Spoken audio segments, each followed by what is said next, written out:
अस्सलाम वालेकुम। आवाज़ आ रही है जी मेरी? Can you hear me? जी Naveed, I am good, thank you. Okay great, welcome back. Yesterday we couldn't have class actually. बाज़ दफ़ा बच्चों की जो ख्वाहिशात होती हैं they become more important than your profession. So my son was wanted to watch live match, so मैं उसको कल वहाँ ले गया था एक्चुअली। ओके सो हम लोगों ने डिस्कस किया था। इनफैक्ट हमने OR के टूल्स डिस्कस करने शुरू कर दिए थे। Will wait for a few more minutes, like it's 6:34।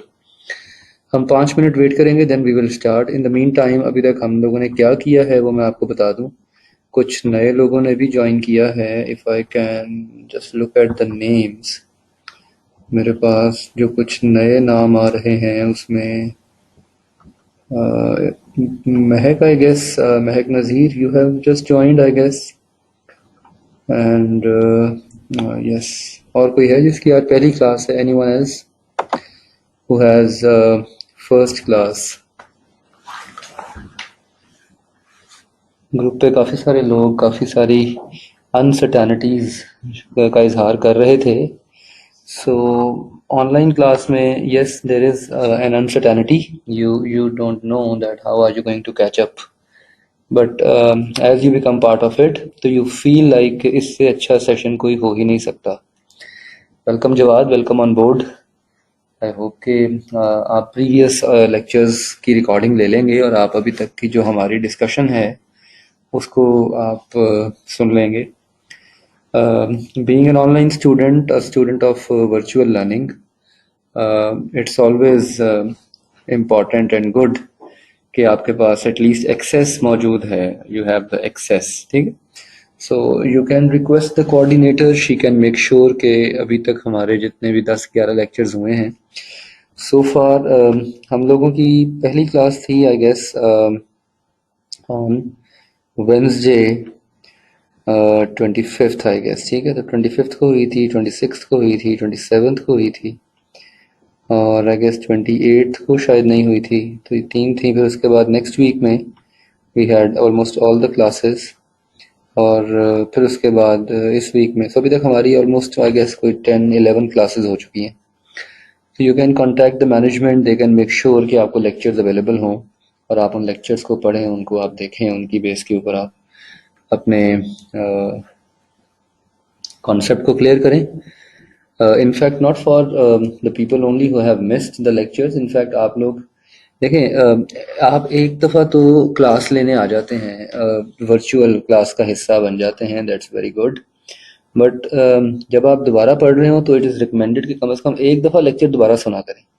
In fact the best thing और the best way, I am not sure how many of you do that, but the best thing is कि आप जब self study कर रहे हों तो आप के सामने लेक्चर की रिकॉर्डिंग ऑन हो, you listen to a content, pause it, read it from your textbook, understand it, take the key points, then again play the content, then again। तो इस पूरे प्रोसेस में आपको कोई 1.5 घंटा लग सकता है कि आप लेक्चर जो है वो इंटरमिटेंटली प्ले एंड स्टॉप करके आप दोबारा सुने और सारे आइडियाज़ को इनकैप्सुलेट करें, अपने नोट्स बनाएं। If you want you can do that। I'm not sure how many of you follow this practice, but you should do that, ठीक है। आप में से जो लोग ये प्रैक्टिस करते हैं वेल एंड गुड, जो नहीं करते उनको भी करनी चाहिए। तो इससे बड़ा फ़ायदा हो जाता है, आपकी लर्निंग एनहांस हो जाती है। ओके जी, हम लोगों ने रोल्स ऑफ मैनेजर्स डिस्कस कर लिए थे मिड्सबर्ग के। इनफैक्ट हम लोगों ने ऑपरेशन रिसर्च के टूल्स डिस्कस करने शुरू किए थे। We discussed network analysis। I told you कि हर टूल का एक पर्पस होता है। Every tool has a purpose। Network analysis का पर्पस होता है प्रोजेक्ट के कंपोनेंट्स को आइडेंटिफाई करना, how long a component will take, project का पूरा होगा, कैसे पूरा होगा। फिर इसमें हम earliest start, latest start, earliest finish, latest finish times calculate कर लेते हैं। इसमें हम क्रिटिकल पाथ निकाल लेते हैं, we calculate the critical path. हम इसमें क्रिटिकल पाथ मेथड के थ्रू मेजर कर लेते हैं। गेम थ्योरी हमने डिस्कस करना शुरू किया था। मैंने इसमें आपको प्रिजनर्स डायलेमा की एक एग्जांपल दी थी game theory basically mathematical models होते हैं कॉन्फ्लिक्ट और कोऑपरेशन के। रियल टाइम में बिजनेस सिनेरियोज में आपके जो बिजनेस डिसीजंस होते हैं वो सिर्फ आपके नहीं होते, उसमें दूसरों का रोल भी बड़ा इंपॉर्टेंट होता है। The decisions which you take in a business are not your sole decisions. In fact आपके डिसीजंस जो हैं वो आपके कंपेटिटर्स या दूसरे स्टेक होल्डर्स के डिसीजन से ड्राइव हो रहे होते हैं, ठीक। So when you are in a business situation and when you have to make a decision, your decision is affected by the decision of the other. इसमें मैंने आपको प्रिजनर्स डायलामा की एक मिसाल दी थी कि दो लोग हैं, अपने माइक्स म्यूट कर दीजिए please, put your mics on mute. दो लोग हैं जो एक पर्टिकुलर रॉबरी करते हुए पकड़े गए हैं और अब दोनों के पास ऑप्शन है कि या वो एक्सेप्ट कर लें या वो डिफेक्ट कर जाएं, ए या बी को फंसा दे। Let me just bring out that diagram, एक क्विक रिव्यू कर लें, मैं वो डायग्राम निकाल लूँ आपके लिए, देन वी कैन सी कि उस डायग्राम में हमने क्या डिस्कस किया था।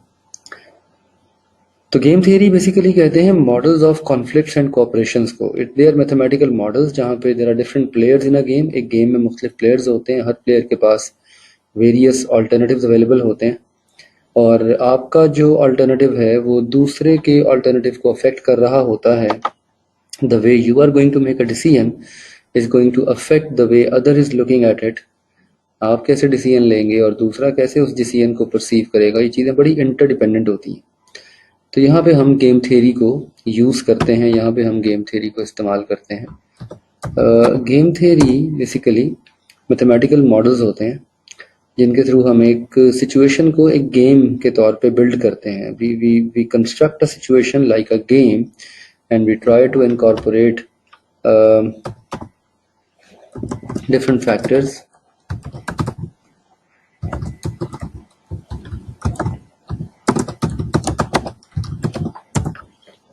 Okay, let me bring it out.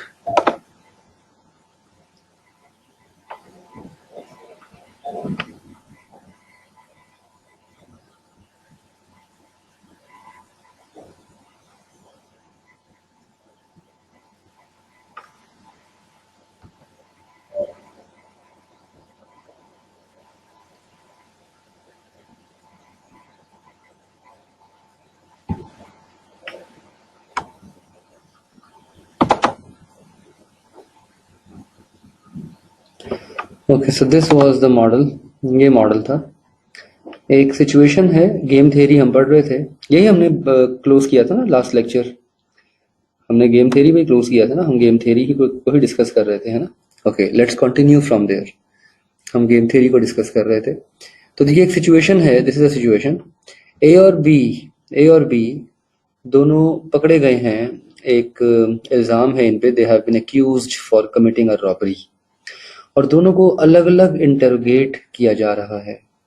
दोनों को अलग अलग इंटरोगेट किया जा रहा है। दोनों के पास दो ऑप्शन है, इधर दे स्टे साइलेंट कोऑपरेट और the one betray the other, दूसरे को बीट्रे डिफेक्ट कर जाए। फॉर एग्जाम्पल अगर ए साइलेंट रहता है और बी भी साइलेंट रहता है तो दोनों को एक एक साल की जेल होती है। अगर ए साइलेंट रहता है और बी डिफेक्ट कर जाता है तो ए 3 साल के लिए जेल जाएगा और बी को फ्री कर देंगे, क्योंकि इसने बी पे इल्जाम लगा दिया और ए खामोश है, मींस ए ने एक्सेप्ट कर लिया अपना जुर्म।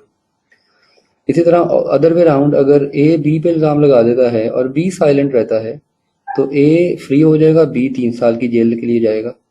और अगर दोनों डिफेक्ट करते हैं, एक दूसरे पे इल्जाम लगाते हैं, तो दोनों 2-2 साल के लिए जेल जाएंगे।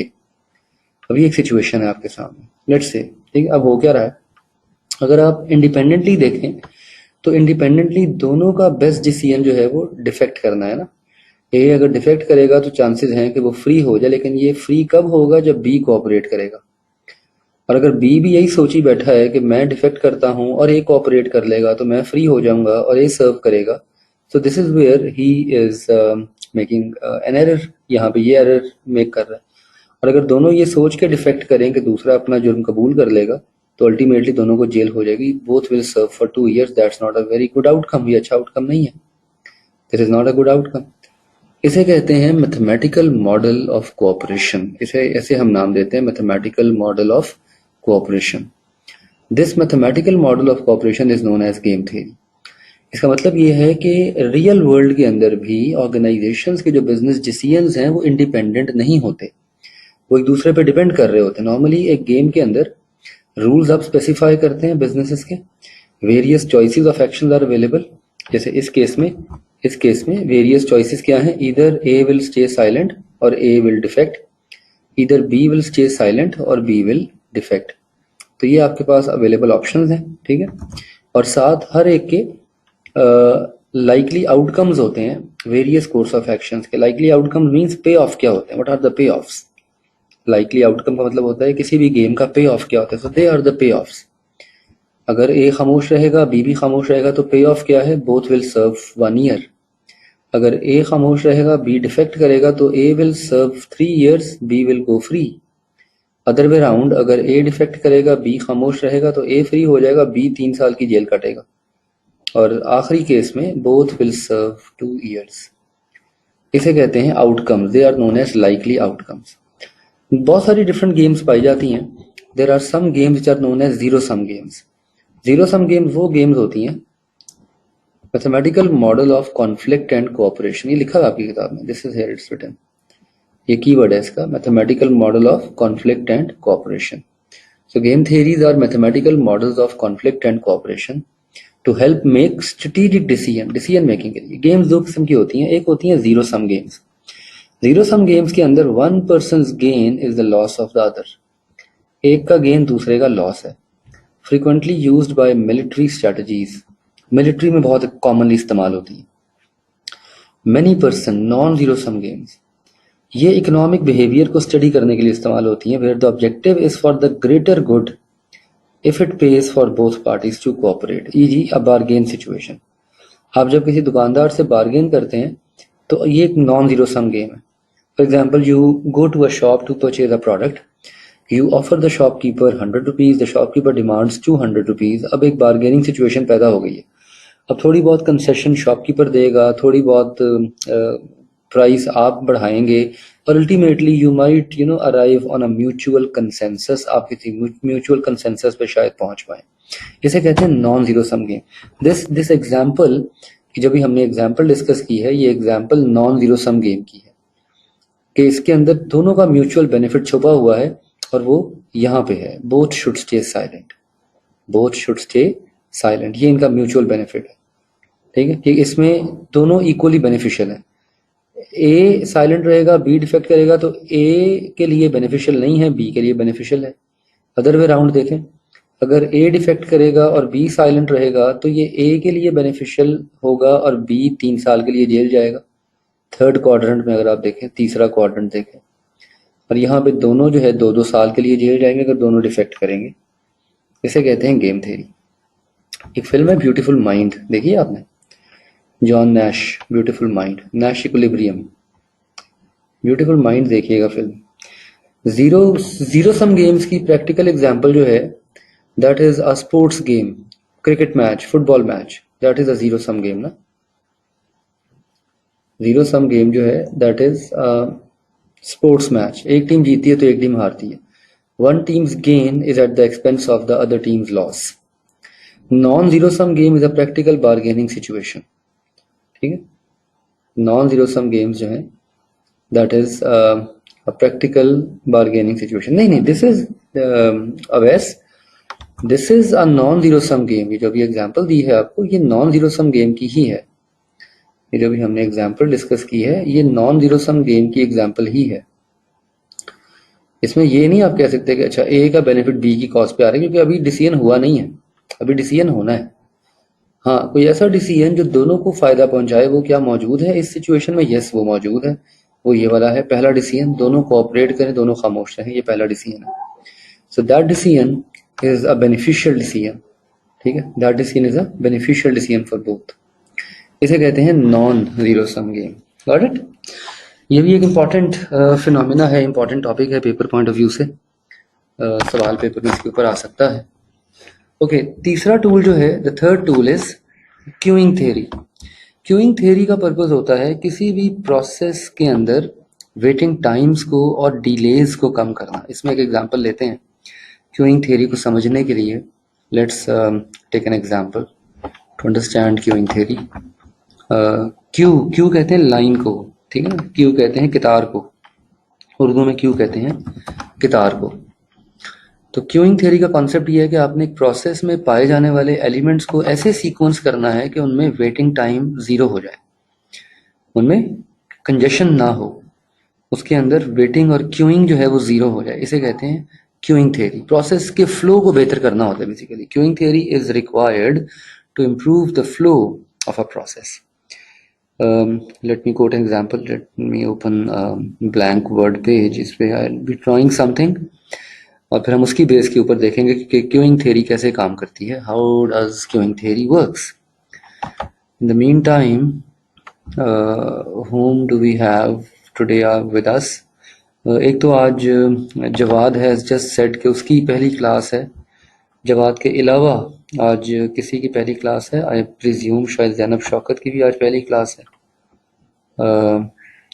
और किसकी आज पहली क्लास है? Anyone else? तोशीबा की पहली क्लास है, ओके। अच्छा, ज़ैनब की पहली क्लास नहीं, आई एम सॉरी ज़ैनब, आप तो पुरानी student. Okay, Urwa welcome aboard, Hasan welcome.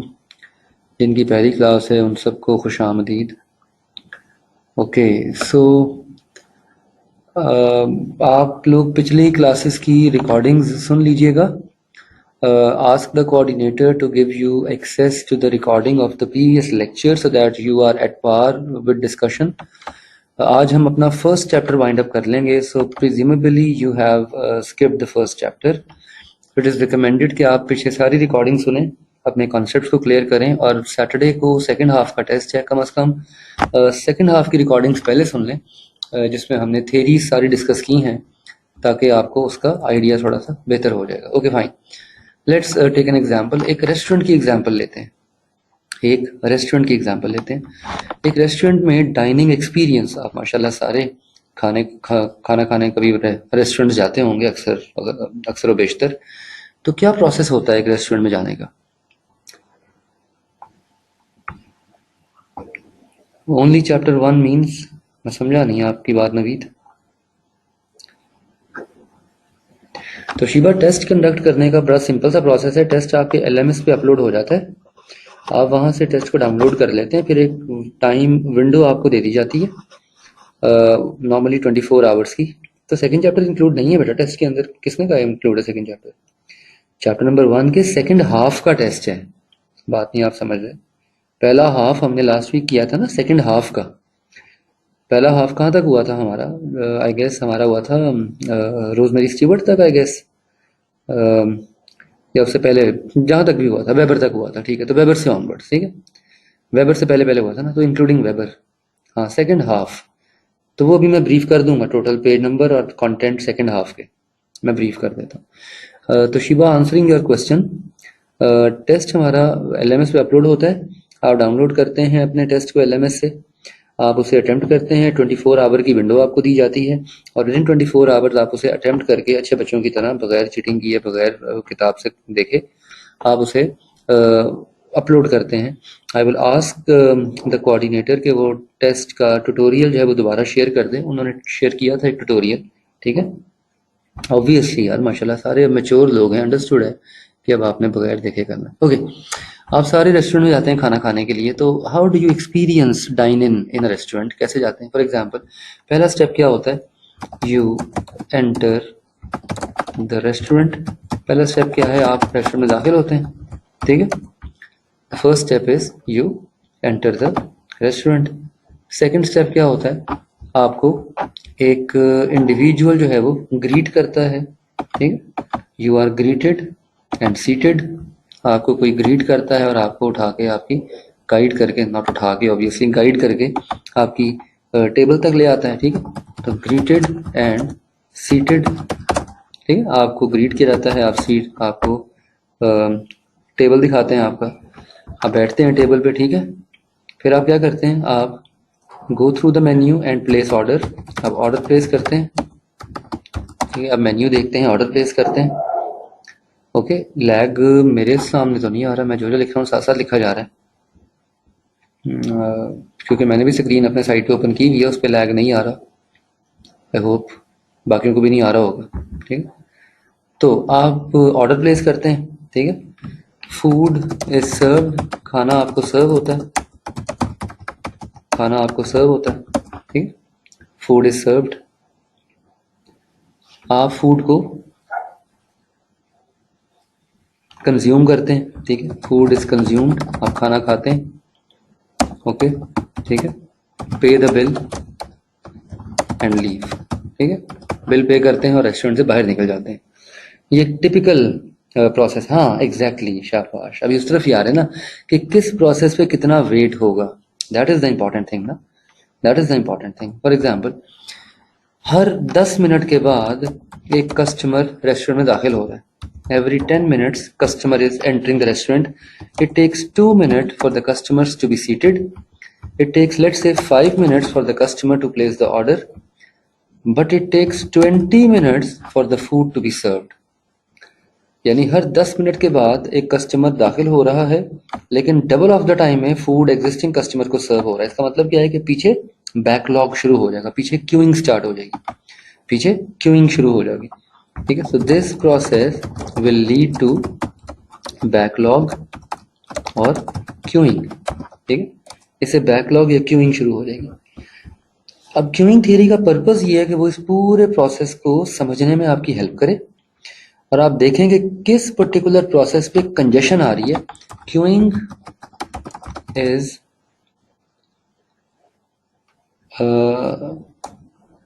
Queuing occurs due to congestion of a certain process, किसी सर्टेन प्रोसेस की कंजेशन, जिसे हम बॉटल नेक कहते हैं, जिसे हम बॉटल नेक कहते हैं।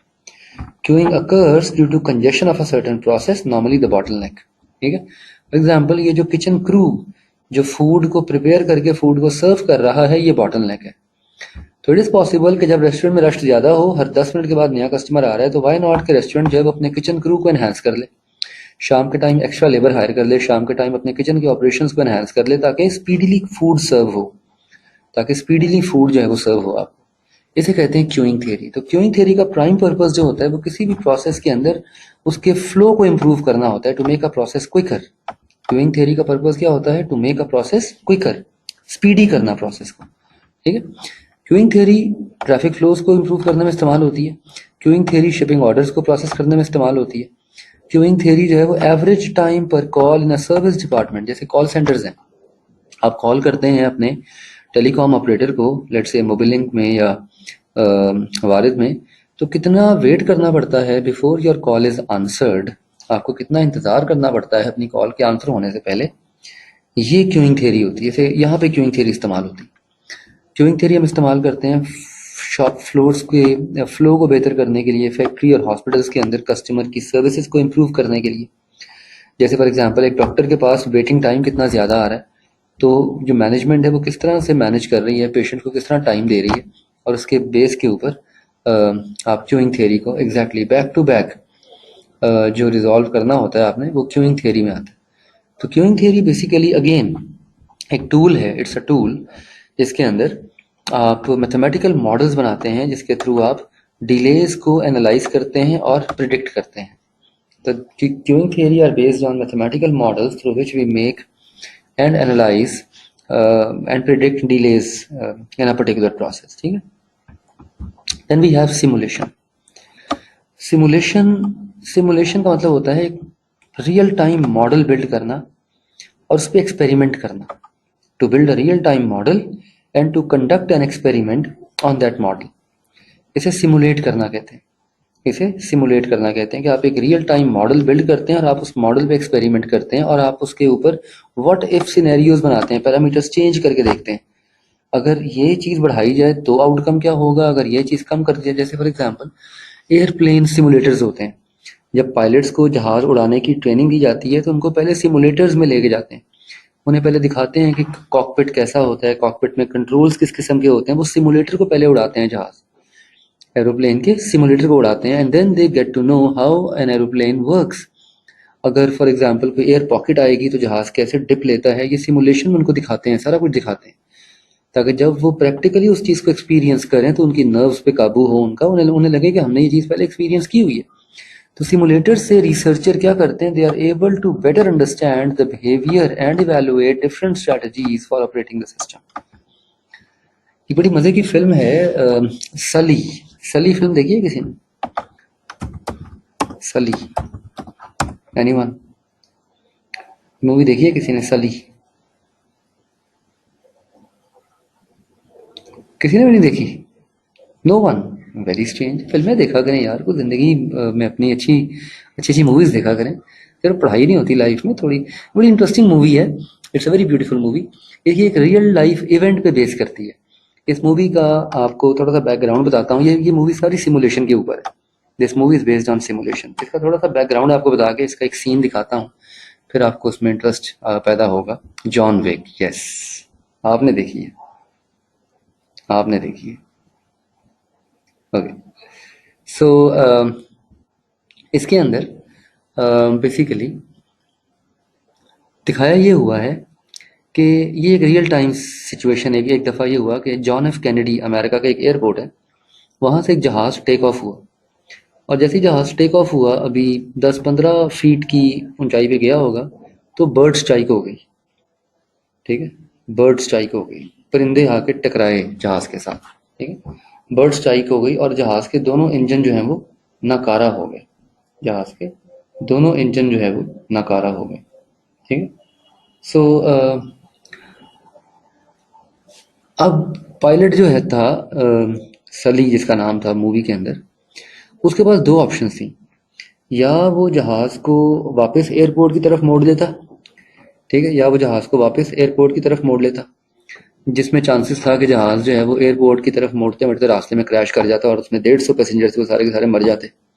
या उसके बाद दूसरी ऑप्शन ये थी कि वो हडसन रिवर के ऊपर था वो जहाज़ को पानी के ऊपर लैंड करवा देता और रिस्क लेता जहाज़ को पानी पे लैंड करवा के। उसने रिस्क लिया, उसने जहाज़ को पानी पे लैंड करा दिया, उसने जहाज़ वापस नहीं मोड़ा, उसने जहाज़ वापस नहीं मोड़ा। खैर उसकी किस्मत अच्छी थी या उसके पास एक्सपीरियंस था, व्हाट्सोएवर।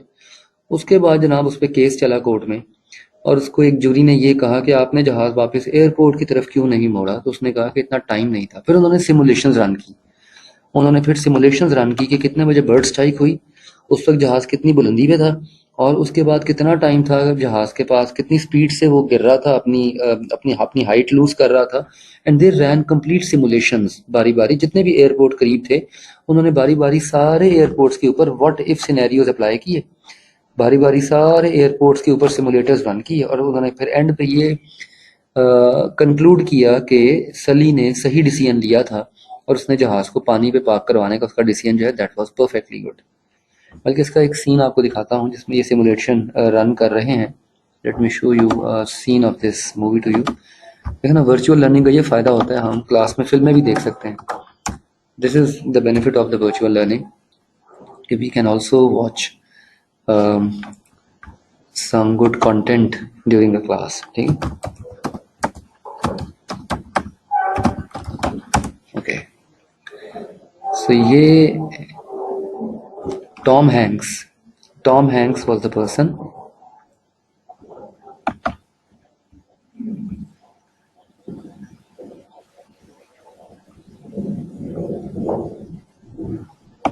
ये इसका सीन देखें जरा। अब ये सिमुलेशन रन कर रहे हैं, ये सिमुलेटर है।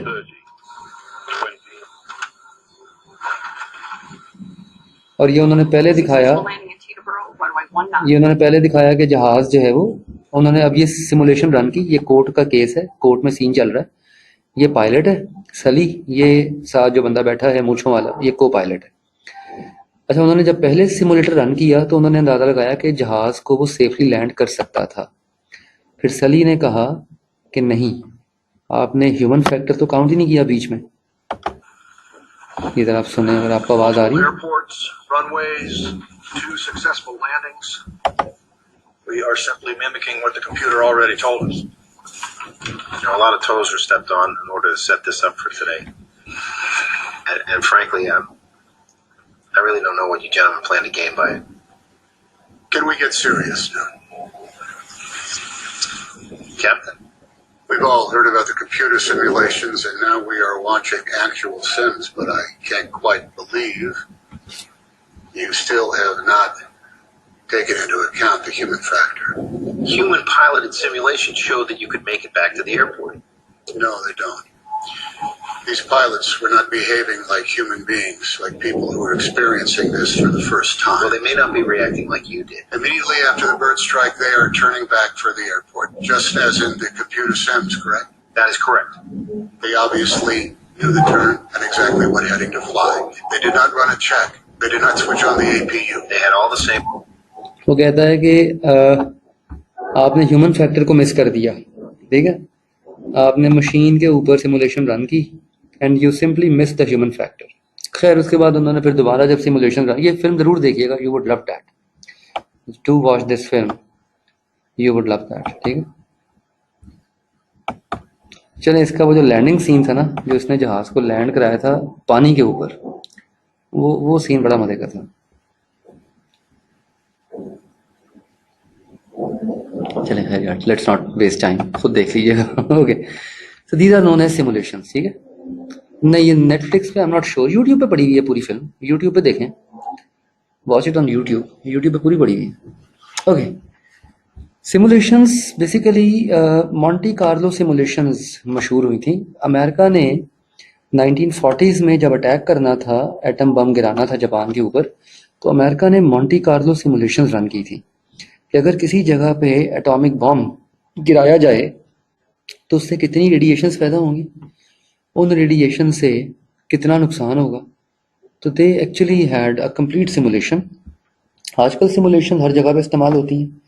आजकल सिमुलेशन हम इस्तेमाल करते हैं कंप्यूटर सिस्टम्स के अंदर, गवर्नमेंट यूज़ करती है ट्रैफिक कंट्रोल्स के अंदर, बिजनेस यूज़ करते हैं कैश फ्लो एनालिसिस के अंदर। आजकल सिमुलेशन हर जगह पे इस्तेमाल होती है, एवरीवेयर। हम सिमुलेट करके देखते हैं कि मोस्ट फिजिबल आउटकम क्या हो सकता है, ठीक है। Next tool is mathematical logic. Mathematical logic is integral to most of the other techniques discussed here. हमने यहाँ पे जितनी टेक्निक्स डिस्कस की हैं सब में मैथमेटिकल लॉजिक इस्तेमाल हो रही होती है। मैथमेटिकल लॉजिक का मतलब होता है कि आप एक रियल टाइम सिनेरियो को वेरिएबल्स और पैरामीटर्स की शक्ल में एक्सप्रेस कर देते हैं। आप रियल टाइम सिचुएशन को, जैसे फॉर एग्जांपल हमने ये जो अभी देखा है, we have just seen this game theory, ये जो अभी हमने गेम थ्योरी देखी है। अब ये गेम थ्योरी भी क्या है, this is how we have put a situation in terms of numbers and tables and parameters, ठीक है ना। क्यूइंग थ्योरी में हमने एक सीक्वेंस डिफाइन कर दिया। तो बेसिकली जो मैथमेटिकल लॉजिक है ना, ये हर जगह इस्तेमाल होती है। मैथमेटिकल लॉजिक को ईजीएस्ट वे में समझने के लिए आप अगर रिकॉल करें अपनी क्वांटिटेटिव मेथड्स की क्लास, उसमें आपने लीनियर प्रोग्रामिंग पढ़ी होगी, पढ़ी है जी, सबने पढ़ी है, ठीक है। Company is producing 2 products, chair and table, ठीक है। Chair is sold for $10 and generate a profit of $3. Table is sold for $20 and gives a profit of $5, ठीक है। Raw material consumed for chair and table is 20 pounds and 30 pounds respectively. For example, याद है ये वाले इस तरह के सवाल आपने पढ़े में किए हुए हैं, रिमेंबर दैट। इसी तरह labour required is 20 hours and 40 hours respectively. अब आपके पास ये एक रियल टाइम सिनेरियो है, ये होगा रियल टाइम सिचुएशन। अब इसको मैं सिर्फ मैथमेटिकल ज़बान में कन्वर्ट करूँगा। मेरा ऑब्जेक्टिव फंक्शन क्या है, z is equal to 3x1 plus 5x2, ठीक है, सब्जेक्टेड टू कॉन्स्टेंट्स क्या है मेरे। पहला कॉन्स्टेंट है मेरा 20x1 plus 30x2 must be less than equal to जो भी टोटल अवेलेबल रॉ मटेरियल है, ठीक है, रॉ मटेरियल टोटल कितना अवेलेबल है, फॉर एग्जांपल 100 पाउंड्स है, लेट्स से, ठीक है। This is what we call as mathematical logic, ठीक है। Logic is very basic concept. Logic का मतलब होता है आप किसी भी गिवन सिचुएशन को मैथमेटिकल पैरामीटर्स या मैथमेटिकल वेरिएबल्स की शक्ल में एक्सप्रेस करते हैं, दैट्स इट। मैथमेटिकल लॉजिक जो है वो हर टूल में पाई जाती है, in every tool. Mathematical logic में आप कंपोनेंट्स, वेरिएबल और पैरामीटर्स यूज करते हैं to define relationships within something that is being modelled. Logic is constructed so as to include an objective function. ये आप एग्जांपल, अभी वही एग्जांपल ऑब्जेक्टिव फंक्शन की, जिसके फिर डिफरेंट सॉल्यूशंस आप इवेलुएट कर सकते हैं और कंस्ट्रेंट्स को आप टेस्ट कर सकते हैं। लेकिन ये डिफरेंट सॉल्यूशंस और कंस्ट्रेंट्स को जो आप इवेलुएट करते हैं, टेस्ट करते हैं, वो हम करते हैं मैथमेटिकल ऑप्टिमाइजेशन के अंदर। मैथमेटिकल ऑप्टिमाइजेशन मैथमेटिकल लॉजिक के बाद आती है। ऑप्टिमाइज करने का मतलब होता है मोस्ट एफिशिएंट बनाना। मैं ऑप्टिमाइज का मतलब होता है फॉर एग्जांपल प्रॉफिट को मैक्सिमाइज करना या कॉस्ट को मिनिमाइज करना। अब इसी केस में अब आप इसका फिजिबल रीजन बनाते थे, एक ग्राफ बनाते थे, you used to make a graph, you used to make a feasible region for example, ठीक है ना। इसी केस में आप एक एक्स एक्सिस एक वाई एक्सिस पे ड्रॉ करके x1 x2 को, ठीक है, और आप कंस्ट्रेंट्स को प्लॉट करते थे, नॉट पैराबोला हाइपरबोला, उसमें तो नहीं होता था यार, इसमें तो आप कंस्ट्रेंट्स को ड्रॉ करते थे ना, you use to draw the constraints, और कंस्ट्रेंट्स को ड्रॉ करके इसमें फिर आप निकालते थे बेस्ट पॉसिबल सिचुएशन, ठीक है। आप इसके अंदर बेस्ट पॉसिबल सिचुएशन जो है वो मेजर करते थे। तो that is how it works,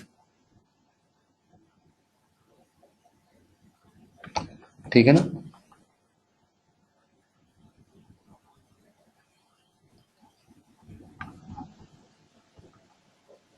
optimum point, feasible region, exactly ये निकालते थे, ऑप्टिमम पॉइंट निकालते थे, ठीक है, ठीक है। इसे कहते हैं mathematical optimisation, that is known as mathematical optimisation.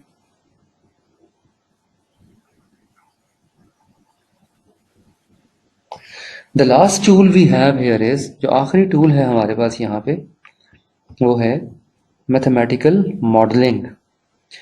Mathematical modelling का मतलब होता है कि आप मैथमेटिकल लैंग्वेज और मैथमेटिकल कॉन्सेप्ट्स यूज करते हैं एक सिस्टम को डिफाइन करने के लिए। यहाँ पे स्टैट्स की एग्जांपल मैं दूंगा रिग्रेशन की। ये इक्वेशन याद है, y is equal to a plus b x, remember this equation, y is equal to a plus b x, ठीक है ना। ये कौन सी इक्वेशन है, what do we call this equation, इसका नाम क्या है इक्वेशन का, इसका नाम क्या है जी, linear equation of what, linear regression equation, it is a regression equation ना।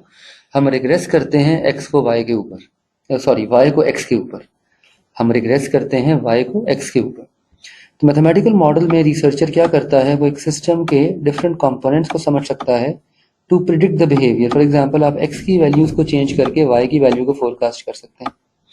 You can forecast value of y by changing value of x। आप इसमें a और b का रिलेशनशिप मेजर कर लेते हैं, very simple, least square method use करते हुए। वो फॉर्मूला याद है ना, पढ़ा था आपने, वो बड़ा एक गंदा सा फॉर्मूला होता था ना स्लोप निकालने का, b is equal to n summation X Y minus summation X summation Y divided by n summation X square summation X का स्क्वायर। अजीब से, कभी फॉर्मूला याद नहीं है मुझे, आई एम सॉरी, लेकिन वो वाला फॉर्मूला हम यूज करके हम पहले लाइन का स्लोप मेजर कर लेते थे, फिर उसके बाद हम y इंटरसेप्ट निकाल लेते थे, और फिर हम x की डिफरेंट वैल्यूज को प्लॉट करके, डिफरेंट वैल्यूज को प्लेस करके we try to predict the behaviour of y, कि y कैसे बिहेव करेगा if we change the values of x, y कैसे अपडेट होगा if we change the values of x। We use to predict the value of x based on the value of y based on the value of x, ठीक है ना। इसे mathematical modelling कहते हैं। Paper point of view से ये सातों tools बड़े इंपॉर्टेंट हैं। सिनेरियो बेस्ड क्वेश्चन भी आ सकता है, नॉलेज बेस्ड क्वेश्चन भी आ सकता है इसके ऊपर, एग्जामिनर में आस्क सिनेरियो बेस्ड और knowledge based question. Recent past में इसका जो क्वेश्चन पेपर में अपेयर हुआ था, let me show you that question. इसका सवाल जो अभी रिसेंट पास्ट में आया था वो अगर मैं आपके साथ शेयर करूं, मार्च 2018 में 6 नंबर का सवाल आया था इसमें से। मार्च 2018 में examiner put a question of 6 marks on this topic. Question number 8 था, वेट अ मिनट, सॉरी, सितंबर 18 में था। Question number 8 part A and B, सितंबर 18, 6 नंबर का सवाल था, 3 नंबर के 2 पार्ट्स थे।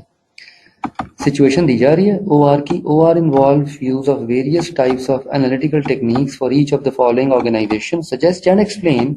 कीवर्ड्स पढ़ा करें, कहते हैं सजेस्ट भी करें और एक्सप्लेन भी करें, बताना भी और एक्सप्लेन भी करना है। The most appropriate operation research technique, the most appropriate technique कौन सी? A1 was a bit simpler, A आसान था। B was a bit tricky, B थोड़ा सा ट्रिकी था। Skyrise is a real estate developer. It has successfully bid for construction of a new shopping mall. The project would involve various stages. Let's have a 2-minute pause for Azan.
Okay जी, तो ये आसान था, ये थोड़ा सा मुश्किल था। कहता है स्काई राइज एक रियल एस्टेट डेवलपर है जिसने सक्सेसफुली बिड की है construction of a new shopping mall. The project would involve various stages from obtaining permission to actual construction. कौन सा टूल अप्लाई हो रहा है यहाँ पे? कीवर्ड्स देखो, कीवर्ड्स देखो, कीवर्ड्स देखो। Network analysis, yes, thank you Zaiba, thank you Farzeen. It is network analysis. Keyword क्या है? प्रोजेक्ट, ये कीवर्ड है। रिमेंबर, सही आंसर को क्रैक करने के लिए आपको कीवर्ड्स चाहिए होते हैं। Without keywords you can not crack the answer. तो ये बेसिकली आपने एक शॉपिंग मॉल कंस्ट्रक्ट करना है। हमने डिस्कस किया था कि network analysis is a tool of project management और construction of a shopping mall is a project actually. ठीक है, तो हमें प्रोजेक्ट मैनेजमेंट के लिए नेटवर्क एनालिसिस यूज करना है। उसे आप ब्रीफली एक्सप्लेन करेंगे, 3 नंबर आपकी पॉकेट में आ जाएंगे। This was a bit easier one, तकरीबन 90% स्टूडेंट्स ने इसको क्रैक कर लिया था। ये थोड़ा सा ट्रिकी है, this is a bit tricky, इसको पढ़ें। Ring Limited is planning production, sale and marketing of a new product line that would require investment at various stages. For this purpose, the management of RL is considering various financing options. हाँ जी, ये statement पढ़ के अगर आपको concept समझ आ गया है तो ये स्टेटमेंट पढ़ के आपके जहन में दो नाम आने चाहिए। अगर कॉन्सेप्ट्स आपके क्लियर हैं तो आपके जहन में दो नाम आने चाहिए। हाँ देखा ना, that is it, it means कि समझ आई है। मैथमेटिकल ऑप्टिमाइजेशन एंड सिमुलेशन, ये दोनों नाम जहन में क्लिक करने चाहिए। इन दोनों में से एक आंसर सही है, किस बुनियाद पे कहेंगे कि कौन सा आंसर सही है? चलें, let me ask you one by one ताकि क्लटरिंग ना हो। लेट मी आस्क फरजीन कि आप किस बेस पे मैथमेटिकल ऑप्टिमाइजेशन कह रही हैं?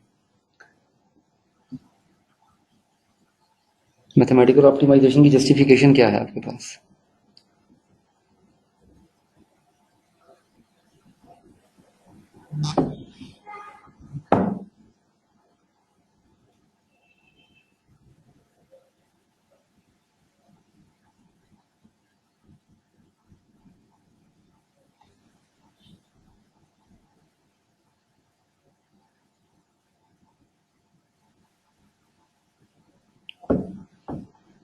ओके, टू ऑप्टिमाइज कॉस्ट, ठीक है। अच्छा जवाद, सिमुलेशन जो कह रहे हैं वो किस बेस पे कह रहे हैं? ना साहिबा, वर्ड ऑप्टिमल है, ये वर्ड ज़रा सही कर लो। बल्कि ये किताब वाले भी ना, आपके कसम से मुझे बहुत दफ़ा बड़ा गुस्सा आता है इनकी वर्डिंग के ऊपर। This word is optimal not optical, ये गलत वर्ड है। ये यहाँ पे ऑप्टिकल का वर्ड लिखा हुआ है, ये इस वर्ड को सही करें, ये ऑप्टिमल है, ये ऑप्टिकल नहीं है।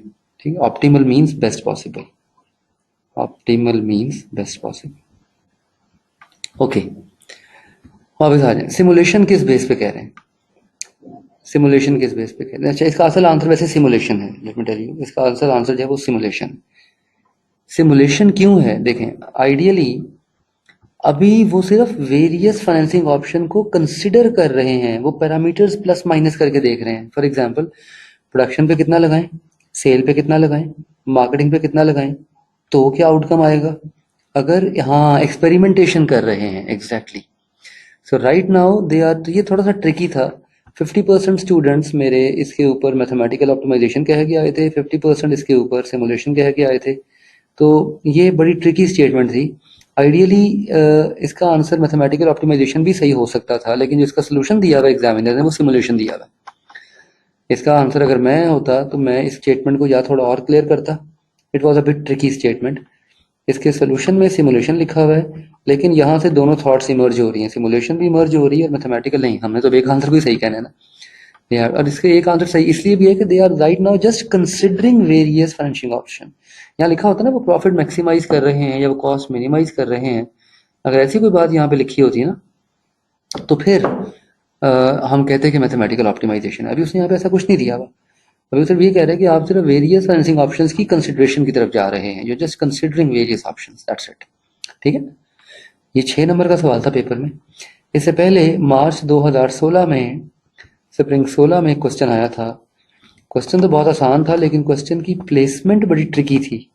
ये क्वेश्चन था जी, identify and describe salient features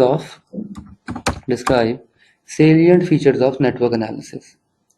salient features क्या है नेटवर्क एनालिसिस के, ये बताने थे। अच्छा, ये सवाल तो 4 नंबर का है और बड़ा आसान सवाल है, 4 मार्क्स का क्वेश्चन है and a very easy question. 4 number है, स्ट्रेट फॉरवर्ड सवाल। लेकिन इस क्वेश्चन की हाँ प्रिडिक्शंस कर रहे हैं, सिस्टम के बिहेवियर को प्रिडिक्ट कर रहे हैं एग्जैक्टली। लेकिन इस क्वेश्चन की प्लेसमेंट देखें जरा। आईटी का एक चैप्टर है, एक 11वां चैप्टर, 11 चैप्टर आईटी का चैप्टर है, जिसमें से 15 नंबर आते हैं पेपर में, 15 मार्क्स आते हैं। पार्ट ए आईटी का है, एक्सपर्ट सिस्टम के कंपोनेंट्स बताएं। पार्ट क्वेश्चन नंबर 11 पूरा आईटी का है। इन दोनों सवालों के दरमियान सैंडविच कर दिया है पहले चैप्टर के सवाल को, ताकि स्टूडेंट को थोड़ा सा मिस गाइड करें और स्टूडेंट इसकी बजाय क्वेश्चन का आंसर कर दे क्या, लैन और वैन, जो कि टॉपिक्स आएंगे हमारे आईटी में। तो एग्जामिनर बाज़ दफ़ा आपके माइंड के साथ भी खेलता होता है। Examiner does play with the way you think. तो एग्जामिनर आपके कॉन्सेप्ट से चेक करता ही है। अब ये बड़ी शरारत की थी एग्जामिनर ने कि उसने फर्स्ट चैप्टर का क्वेश्चन 11th चैप्टर के दरमियान सैंडविच कर दिया था। देख रहे हैं आप? तो क्वेश्चन ये फर्स्ट चैप्टर का है, नेटवर्क एनालिसिस का क्वेश्चन है, लेकिन इसको सैंडविच कर दिया गया है 11th चैप्टर के अंदर।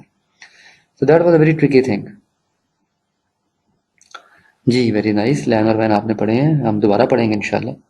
तो लोकल एरिया नेटवर्क वो भी नेटवर्क ही है। तो आपने अपने मेंटल स्टेट को एक्टिव रखना है पेपर में। You have to stay very active in the examination. अगर आपकी मेंटल स्टेट एक्टिव नहीं होगी तो आप मार खा जाएंगे एक आधे सवाल पे। दो मेरे स्टूडेंट, मुझे अभी भी याद है, ये 3 साल पुराना पेपर है, बल्कि अब तो 4 साल हो जाएंगे आपकी जब अटेम्प्ट आएगी। तो दो मेरे स्टूडेंट्स इस क्वेश्चन को गलत कराए, वो लैन और वैन अटेम्प्ट कराए, and unfortunately both of them failed on 48। तो जस्ट इमेजिन कितना गिल्ट होता है, कितना दुख होता है कि आता था मुझे सवाल, I knew the answer, I could have done it. तो अपनी आपने थोड़ी सी मेंटल स्टेट को एक्टिव रखना है ताकि आप ऐसी गलती ना करें। और एग्जामिनर एक आधे सवाल में ज़रूर इस तरह खेलता होता है आपके साथ। एग्जामिनर ज़रूर इस तरह ट्रिक करता है आपको। तो ये ट्रिक किया है एग्जामिनर ने। Question is very easy but the placement is highly tricky. Question बहुत इजी है लेकिन प्लेसमेंट इसकी बहुत ट्रिकी है। It's a very tricky statement. Got it? Done जी। इसके बाद जो इसमें रिमेनिंग पोर्शन है, आपको आवाज़ आ रही है मेरी?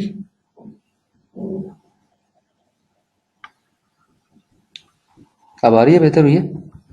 Is better? ओके, सॉरी, वो एक डिस्टॉर्शन हो गई थी। तो इसके अंदर जो अगला पोर्शन है इसका, द नेक्स्ट पोर्शन, वो इसकी कमेंट्री है। वो सिर्फ पढ़ लें। ये हॉलिस्टिक अप्रोच। हॉलिस्टिक मीन्स कि इन सारे टूल्स को अप्लाई करने की ब्रॉड अप्रोच क्या है। पोटेंशियल सॉल्यूशंस बनाते हैं हम प्रॉब्लम्स के, उन्हें आइटरेट करते हैं, फिर हम एक स्मॉलर सबसेट ने ये सारी कमेंट्री है। That's the commentary. कमेंट्री पे क्वेश्चन आने के चांसेस वीक होते हैं। ये इसकी एग्जांपल्स हैं।